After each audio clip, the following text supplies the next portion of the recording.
los que sufren, vengan a mí los que están sin paz, que yo los consolaré, que yo los aliviaré con mi amor.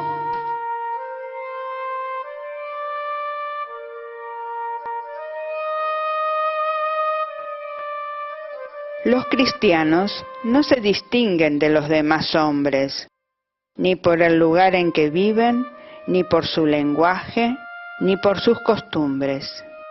Ellos no tienen ciudades propias, ni utilizan un hablar insólito, ni llevan un género de vida distinto. Su sistema doctrinal no ha sido inventado gracias al talento y especulación de hombres estudiosos, ni profesan, como otros, una enseñanza basada en autoridad de hombres.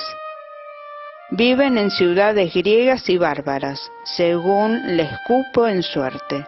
Siguen las costumbres de los habitantes del país, tanto en el vestir como en todo su estilo de vida.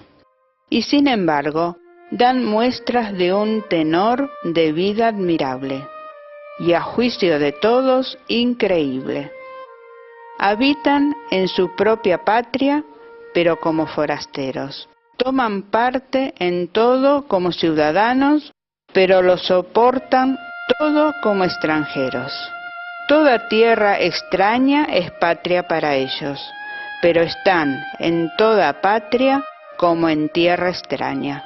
Los cristianos son en el mundo lo que el alma es en el cuerpo.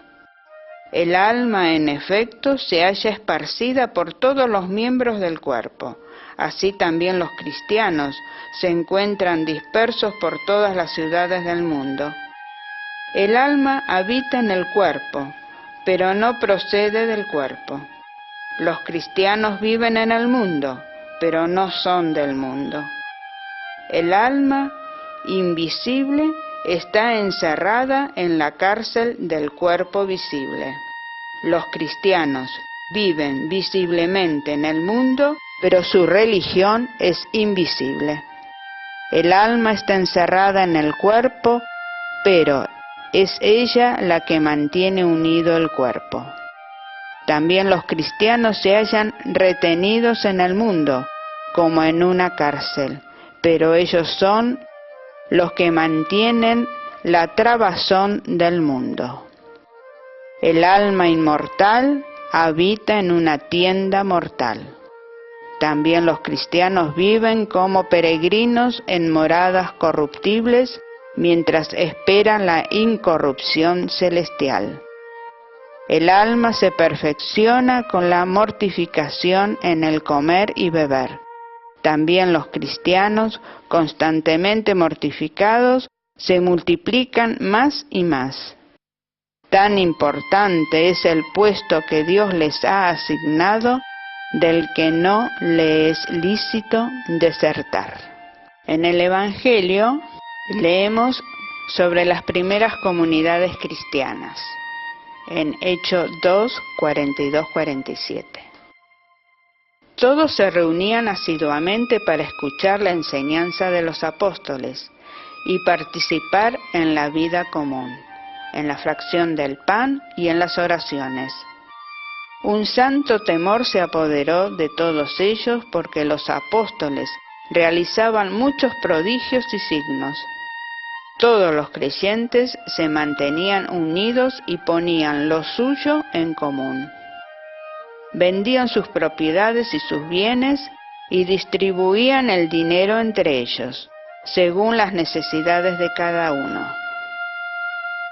Íntimamente unidos, frecuentaban a diario el templo, partían el pan en sus casas y comían juntos con alegría y sencillez de corazón. Ellos alababan a Dios y eran queridos por todo el pueblo. Y cada día el Señor acrecentaba la comunidad con aquellos que debían salvarse. De los sermones del Papa León Magno sobre la caridad, nos dice así: Dice el Señor en el Evangelio de San Juan: en esto conocerán todos que sois discípulos míos, en que tenéis caridad unos con otros. Y en la carta del mismo apóstol leemos: queridos, amémonos unos a otros, ya que el amor es de Dios y todo el que ama ha nacido de Dios y conoce a Dios. Quien no ama no ha conocido a Dios, porque Dios es amor.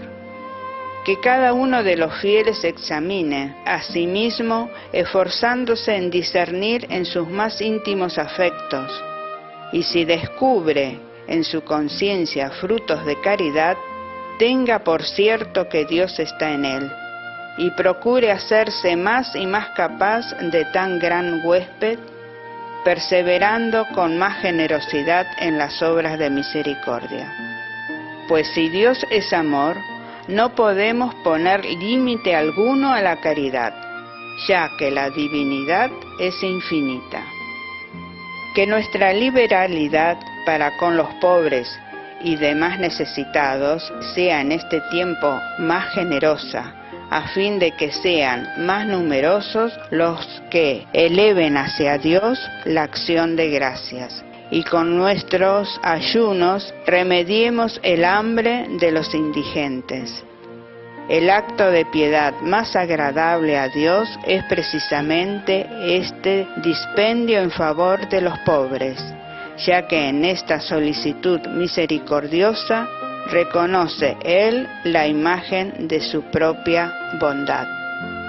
Y no temamos la pobreza que nos pueda resultar de esta nuestra largueza, ya que la misma bondad es una gran riqueza y nunca puede faltarnos con qué dar, pues Cristo mismo es quien da el alimento, quien lo recibe. En todo este asunto interviene la mano de aquel al que al partir el pan lo aumenta y al repartirlo lo multiplica. Que el que distribuye limosna lo haga con despreocupación y alegría, ya que cuanto menos se reserve para sí, mayor será la ganancia que obtendrá. Como dice el apóstol San Pablo, Dios, que provee las semillas al sembrador y de pan para su alimento, os dará también a vosotros semilla en abundancia y multiplicará los frutos de nuestra justificación. En Cristo Jesús, nuestro Señor. ¿Qué sociedad más distinta a la actual tendríamos si hubiéramos seguido los valores de las primeras comunidades cristianas o las enseñanzas de nuestro Señor Jesucristo? ¡Qué mundo tan distinto!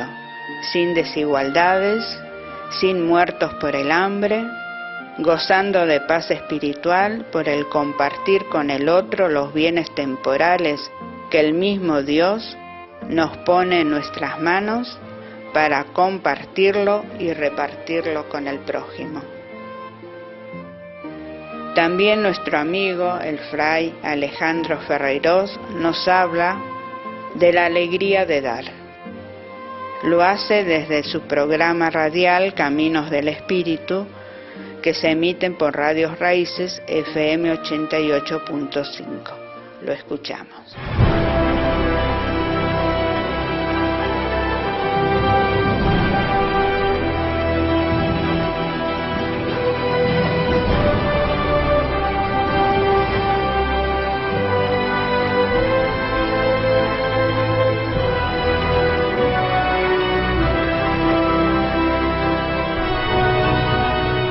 Hoy quiero hablarte de una fuente de la alegría que es haber descubierto la alegría de dar.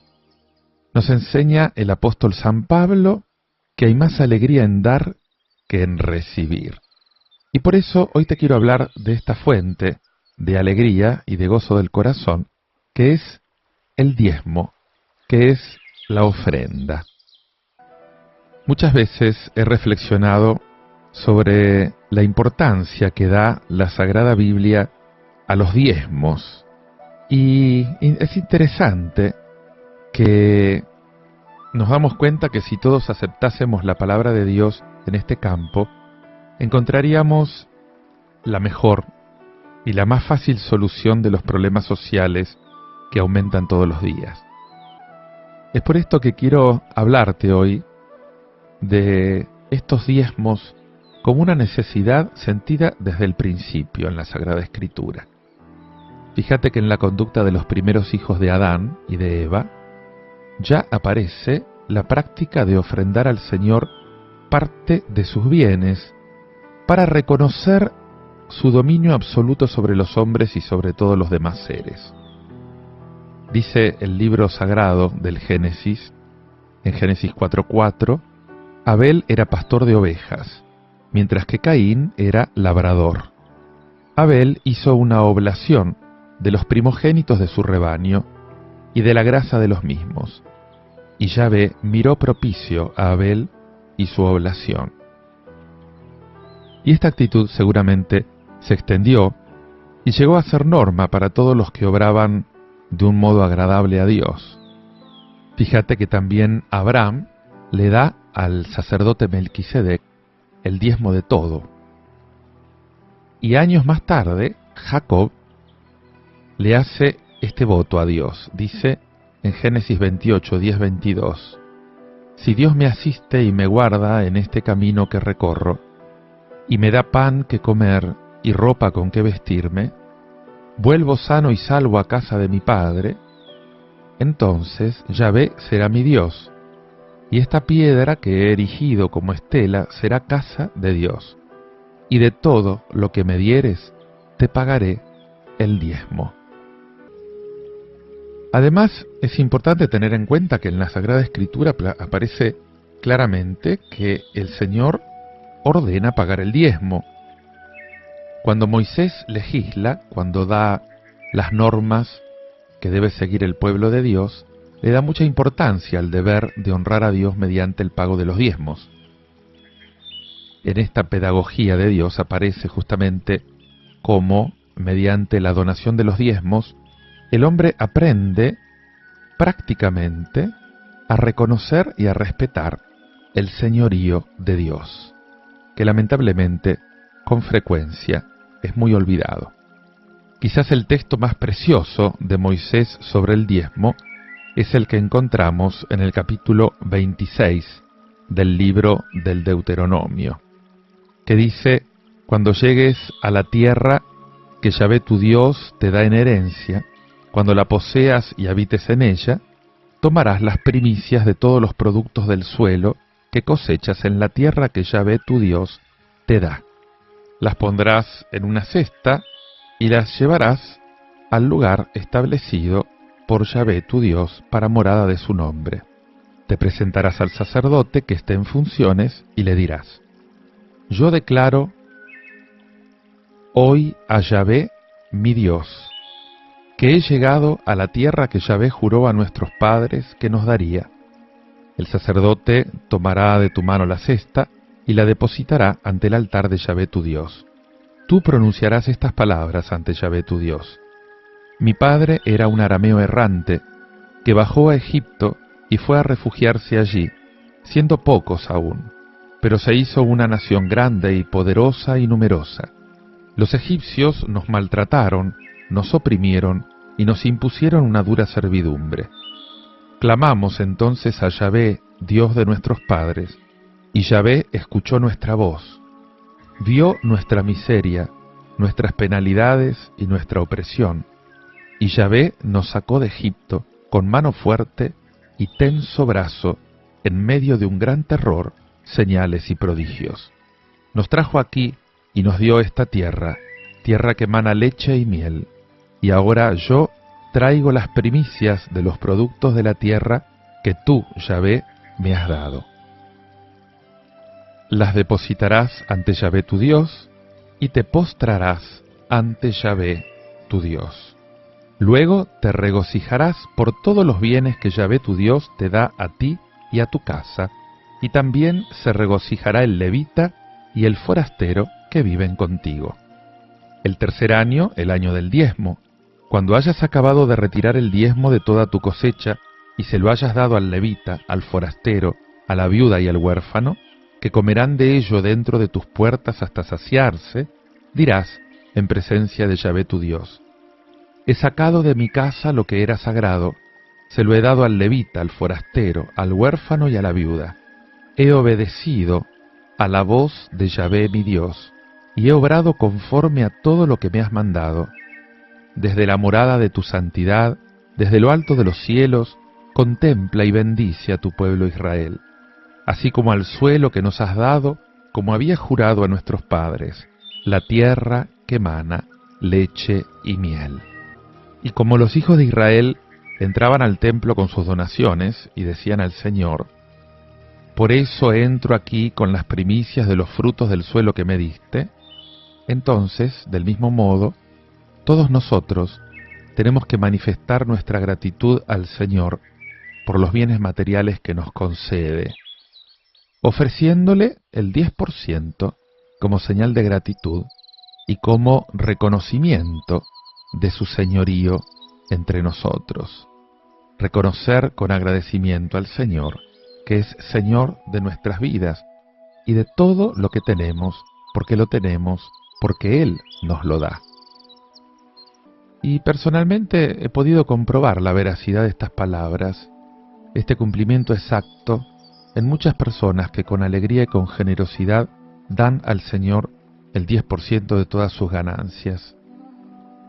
Una persona muy rica decía en cierta ocasión: cuando empecé a trabajar como obrero ganaba muy poco, pero comencé a dar al Señor el 10% de mi salario.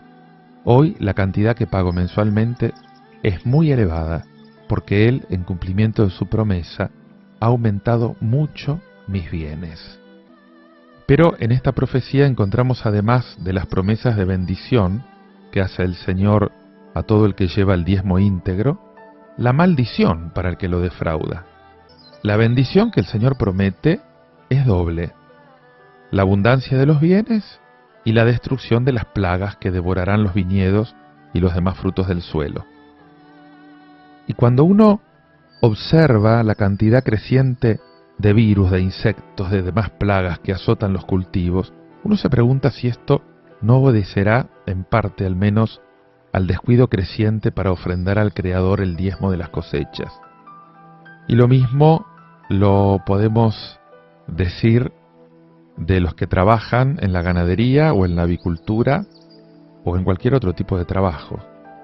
La realidad es que en la práctica creemos que somos dueños absolutos de los bienes y hacemos a un lado esas enseñanzas repetidas de la palabra de Dios respecto al pago de los diezmos, como reconocimiento del señorío de Dios sobre las personas y los bienes. Te recalco, aquí está la clave: el diezmo marca el señorío de Dios sobre mis bienes. Podemos preguntarnos cuál fue la actitud de Jesús, qué enseñó Jesús. En el Evangelio el Señor dice a los fariseos que hay que practicar la justicia, de buen corazón y con lealtad, y no se debe dejar de cumplir el pago de los diezmos. Pero lo más importante en la vida de Jesús es su espíritu de pobreza, su espíritu de desprendimiento de las riquezas. Antes de su ministerio público, él trabaja como carpintero en Nazaret. Y cuando pronuncia el Sermón de la Montaña, dice: felices los pobres de espíritu, porque de ellos es el reino de los cielos. Mateo 5:3. Y su pobreza es tal que en Lucas 9 él va a decir: las zorras tienen guaridas y las aves del cielo nidos, pero el Hijo del Hombre no tiene dónde reclinar la cabeza.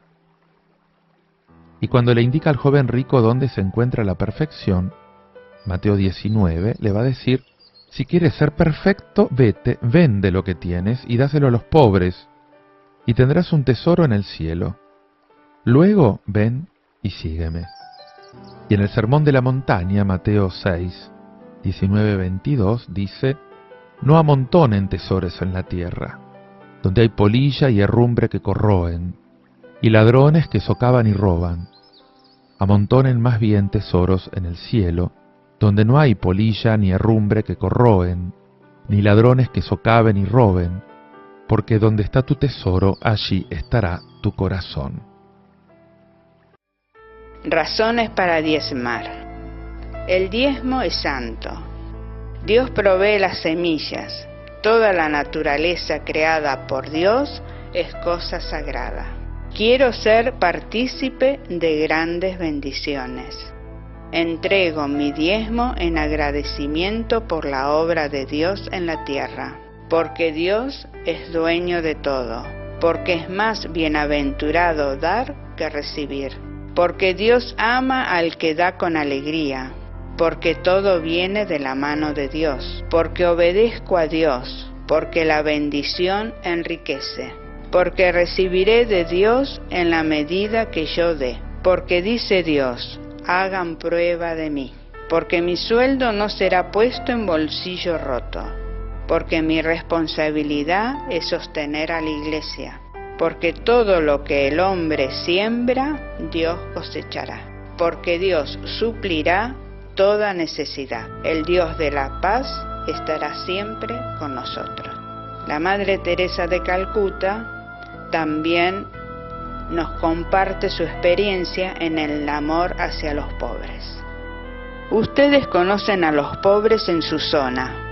Saben que se encuentran precisamente aquí, en Roma, en Nueva York, en Londres, en todos los sitios. Nuestras hermanas dan de comer a los hambrientos de esta ciudad. Hay personas que duermen por la calle. Quizás se sorprendan al ver personas como ustedes que duermen arropadas por cartones, temblando por el frío. Esto sí que hace sufrir. Tienen que tener un amor tierno. Tienen que reconocer al pobre donde quiera que vivan. En la India es maravilloso ver a hindúes y musulmanes que se preocupan por los pobres. También aquí, al igual que en muchos lugares, la gente se hace más consciente de la necesidad de compartir la alegría de amar. Pero ¿dónde comienza este amor? En el hogar. No podemos dar lo que no tenemos y lo que no conocemos. Y yo rezo para que este amor pueda comenzar. La oración da un corazón transparente, y un corazón transparente puede ver a Dios. Solo podemos ver a Dios si hacemos algo por alguien. Tienen que saber quién es ese alguien y quién lo ha creado. A los pobres no les hace falta demasiado. Lo que necesitan es ternura y amor.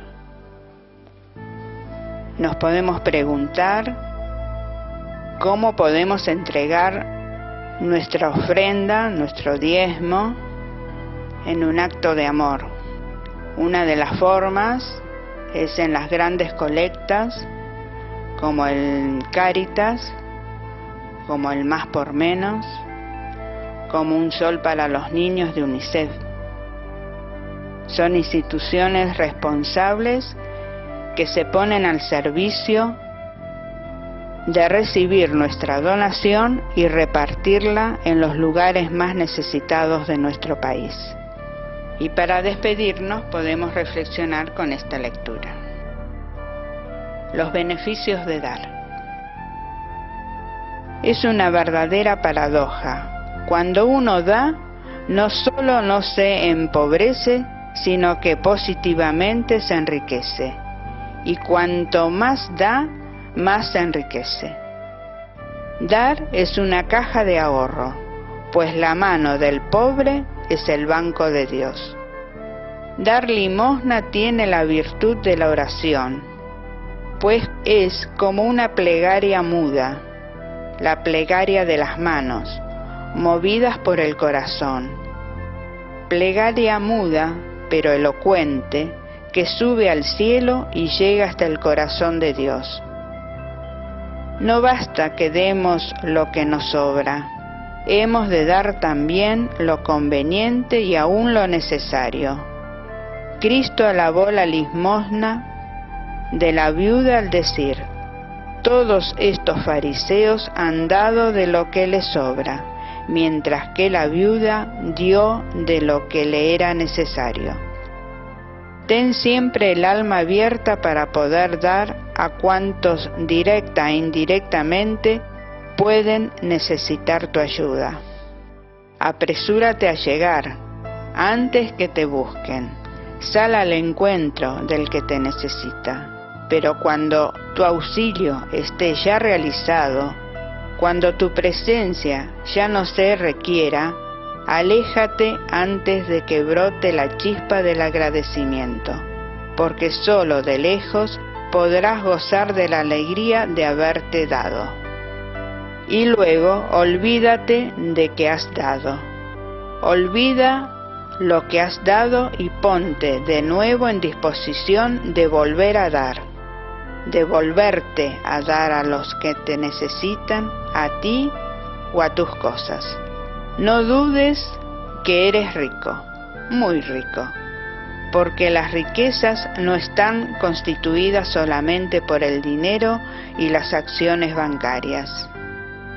Tienes tu tiempo, que puedes dar, tienes tus talentos, que pueden ser útiles a los demás, tienes tus palabras, que muchos esperan en forma de consejo, de comprensión, de aliento, de orientación, de amistad.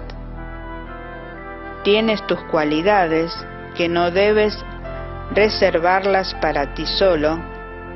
Tienes sobre todo tu corazón, que debe volcarse a los demás.